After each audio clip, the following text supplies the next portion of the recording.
माँ अस्पताल में एक बेड पर पड़ी थी। अस्पताल के बरामदे में उसके 8 बेटे और एक बेटी चिंता में टहल रहे थे। भाई बहन को अपनी माँ के लिए सेहत की चिंता तो थी, लेकिन उससे भी ज्यादा चिंता इस बात की थी कि अब माँ को अपने साथ कौन रखेगा। जब तक माँ स्वस्थ थी वह इन तीनों से अलग अपने पुराने घर में रहती थी, लेकिन अब ऐसा करना खतरे से खाली नहीं होता और ऐसा करने से समाज में तीनों बेटे बेटियों का नाम भी खराब होता। लोग कहते कि देखो कैसी औलादें हैं।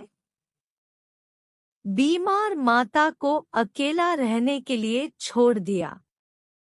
5 घंटे से बिना कोई बातचीत किए वह तीनों अपने अपने विचारों में खोए हुए थे। फिर बहन ने चुप्पी तोड़ते हुए अपने बड़े भाई की तरफ देखते हुए कहा, भैया आप बड़े हैं, इसलिए आपका कर्तव्य है कि माँ को जरूरत के समय आप रखें और उनकी देखभाल करें।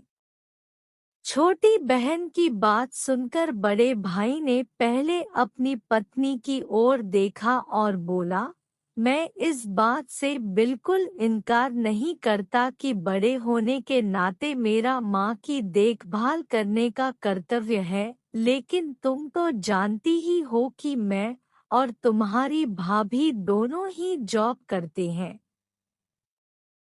ऐसी हालत में माँ के साथ किसी न किसी को हर वक्त उनकी देखभाल करने के लिए उनके साथ रहना पड़ेगा, जो हमारे लिए बहुत मुश्किल हो जाएगा।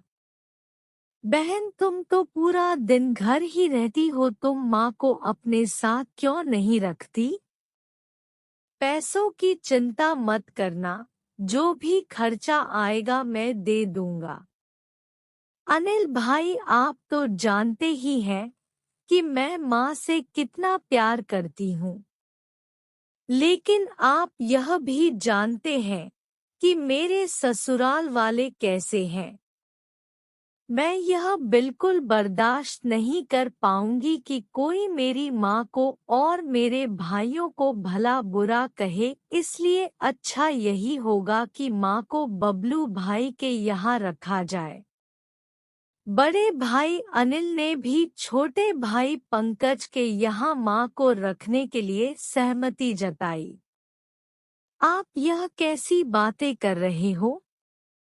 क्या आपने नहीं देखा है कि माँ कभी भी मेरे घर 5 दिन से ज्यादा रही ही नहीं है? उसका मेरे यहाँ मन लगता ही नहीं है।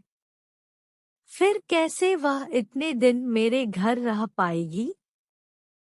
छोटे भाई ने अपनी असहमति जताते हुए कहा।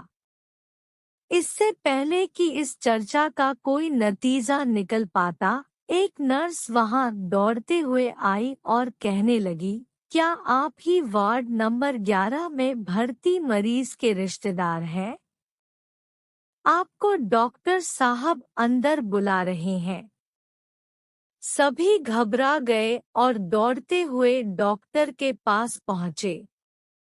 डॉक्टर ने उनसे हाथ जोड़ते हुए कहा, आई एम सॉरी, मैं आपकी माता जी को नहीं बचा पाया।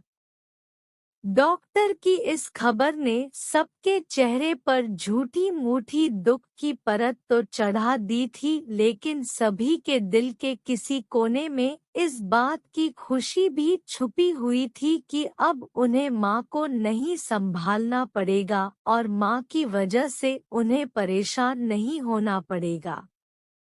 दोस्तों, छोटी सी यह इमोशन कहानी ही समाज का सत्य है। यहाँ लोग ऊपर से जो दिखाते हैं वह अंदर से नहीं होते। जो माँ बाप अपने 4 बच्चों को बिना किसी शिकायत के बड़ी आसानी से संभाल पाते हैं, आगे चलकर जरूरत पड़ने पर यही 4 बच्चे मिलकर भी उन्हें नहीं संभाल पाते या नहीं संभालना चाहते। बच्चों को यह बात नहीं भूलनी चाहिए, जैसा वह बोएंगे वैसा ही तो काटेंगे। अगर आज वह अपने माँ बाप के साथ बुरा बर्ताव करते हैं, तो उन्हें यह याद रखना चाहिए कि उनके बच्चे भी बड़े होंगे और वह भी बूढ़े होंगे। जो उन्होंने अपने माँ बाप के साथ किया है, उनके बच्चे भी उनके साथ वही करेंगे।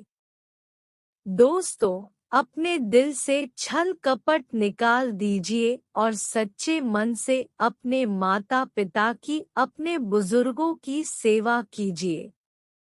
दोस्तों, आपको यह कहानी अच्छी लगी है तो वीडियो को लाइक करो, चैनल को सब्सक्राइब करो, अपने दोस्तों में वीडियो को शेयर करो। थैंक यू दोस्तों, आप लोगों को हमारी वीडियो फुल वॉच करने के लिए। बाय, फिर मिलेंगे आपसे अगली वीडियो में।